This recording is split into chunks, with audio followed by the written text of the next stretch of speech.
9, 10, 11, 12, 13, 14, 15, 17, 18. And then, camera is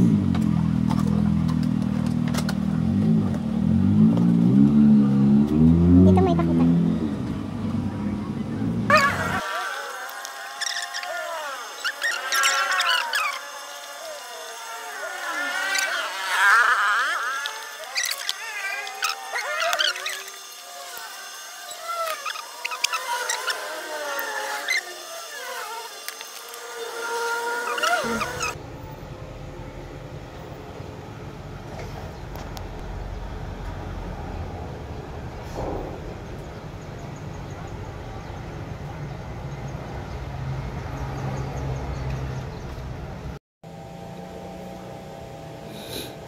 So yan guys, yung kanyang actual appearance, no.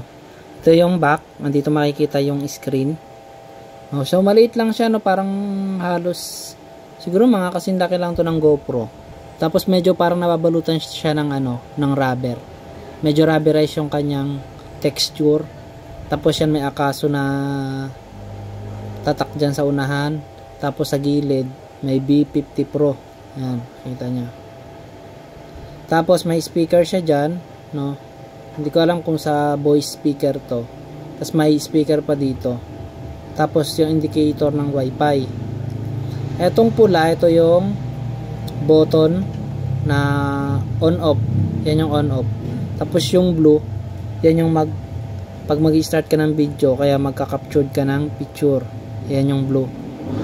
No? Tapos dito sa kaliwang side, makikita natin dyan yung card slot.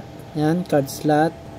Tapos makikita din natin dyan yung sa bandang baba yung Type-C na port. Tapos sa taas meron siya dyan na Android na port din, no. Ganda na siya kasi ano na siya, no, USB Type-C, no. So kung ito naman para sa ilalim, sorry, may mount siya dito na pag meron tayong mga handle, pwede na siya rekta, no. Tapos ito naman, meron siya ditong cover ng battery niya. Yan, push nyo lang ganyan. Tapos yan, para naka-hinge yung battery. Ito yung battery niya na medyo maliit lang siya, no, pero matagal siya malobat. Approximately mga 2 hours, ganon. Tapos meron siyang parang plastic yung pinaka-handle mo. Kung hugutin mo siya dyan, no. Tapos dito mo lang siya, tapos babalik mo lang, ilalak mo lang, pupush mo lang ganon. No, tapos buksan natin. So, ayan yung itsura nung kanyang screen. Touchscreen to guys ha, yung Akaso B50 Pro. No, ito yung kanyang setting, no? Ito yung kanyang resolution sa gitna. Tapos sa gilid, sa kaliwa, ito. Makikita mo yung mga recording. Pag may recording ka na, dyan mo makikita. Yan. No? Yan yung mga recording natin. Tapos, kung meron kang yung pinicturan, andyan din. Ayan. Sa taas. No? Ito yung camera. Dyan. Tapos yung video. Tapos yung back. Ito. No? So, sa setting ko guys, ang setting ko lang naman lalo pagka, halimbawa, umaga hanggang tanghali, hanggang hapon. Ang setting ko lang dyan is 1080p by 30 frame per second. Yun, nasa gitna makikita nyo. Yan yung normal setting na ginagamit ko. So, para magpalit kayo nyan, ilagay nyo lang dito sa setting to, sa may kanan. Click nyo lang yan, tapos iyang resolution. Yan. Yung nagamit ko lang yan, yan yung 1080p. Tapos 30 frame per seconds. Depende sa inyo yan. Yung iba ginagamit 2.7K. So, ang ginagamit ko rin naman itong 2.7K 30 frame per second kapag gabi. Ito yung ginagamit natin pag gabi, no? Mas maganda kung 4K kaso malakas na siyang kumain ng storage. Yang 4K, mataas na kumain yan. Kaya ang ginagamit ko pag gabi, yung 2.7 lang.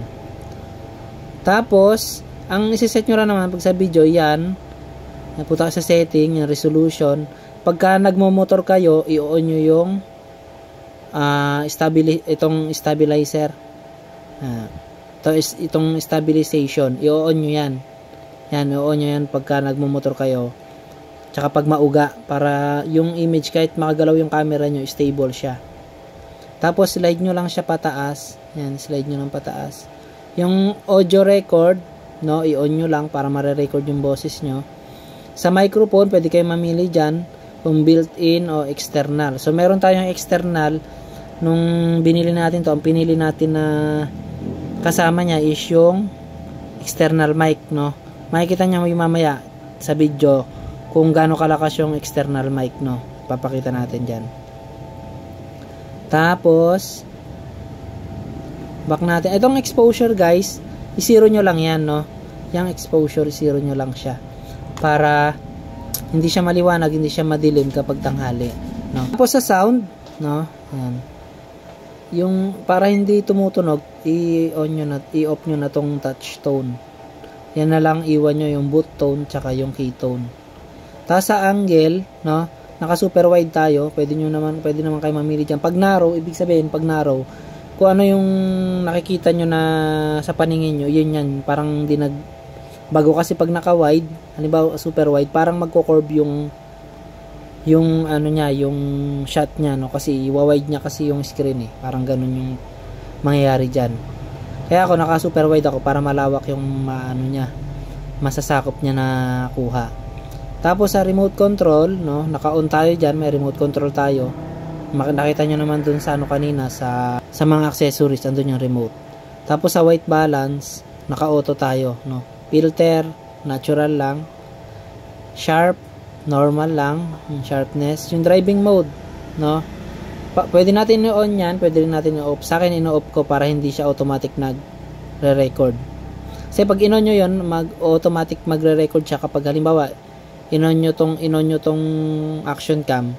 Pagka-on yan, automatic magre-record siya kapag ka naka-on tong driving mode.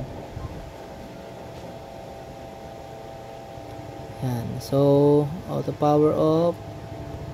So yun, wala naman na, yun lang naman yung kinakalikot natin diyan, yung the rest, huwag na natin pakialaman. No, so extra natin yan para mapunta tayo doon. So pag mag-start kayo ng video, pindutin niyo lang tong blue. Yan, ibig sabihin nagkikita niyo nagpupula na ron. Yan, nagka-count na siya ng recording. Yan. Malinaw yan, guys, tingnan niyo. Parang naka GoPro na tayo diyan sa Akaso na ano, B50 Pro, no, kasi napanood ko yung ano nito, tutorial nito, yung comparison.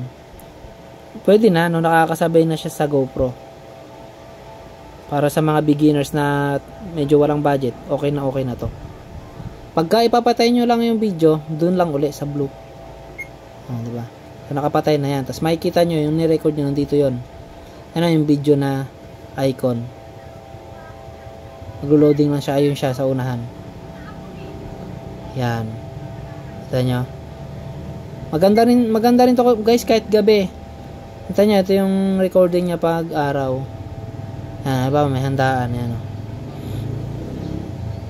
Diba? Ang linaw, oh. Ba? Tapos sa gabi, pakita ko sa inyo sa gabi. Meron tayo dyan sa gabi. Pakita ko lang sa inyo yung sample. Ito yung sa night. Sa kalsada yan, ha. Yan. Kita nyo, sa kalsadang video yan, pero ang liwanag pa rin. Diba? So, sulit na sulit tong Akaso. Kung medyo short yung budget nyo para sa GoPro. So, okay na to, panimula. No, maganda naman siya. Mukhang matibay, tsaka matagal din siyang malobat, no. May extra pa naman tong battery. No, tapos kung gusto niyo mag-mic, guys, halimbawa, kasi yan sa Akaso, makaka-free kayo ng mic. Mamimili kayo doon kung ang gusto niyo kunin yung may SD card o kaya yung mic. Ito sa kanya. Mic yung kinuha ko, Akaso din, no. Tapos yung port niya is Type-C, no. Sasalpak niyo lang yan dito, oh. Yan. Yan, sasalpak nyo lang yan dyan. Tapos ito, lalagay nyo malapit sa bibig nyo. Diba, naka-helmet kayo, itatago nyo dun sa loob. Para yung hangin, hindi maka-istorbo dun sa ano nyo, sa pagsasalita nyo. Yan. Ayan. Tapos, patayin na natin. Pagpapatayin nyo lang, ito lang uli, yung pula. Hold nyo lang. Ayan, hold nyo lang mga 3 seconds, mamatay. Tapos yung slot card, kiklik nyo lang yan, pipindutin nyo lang yan ganyan, no? Pipindutin nyo lang siya. Yan, kusa siyang lalabas, no? Ganon din pagpapasok nyo, pipindutin nyo lang, kiklik nyo lang ganon. Yan. So yan yung appearance ng Akaso. So yan.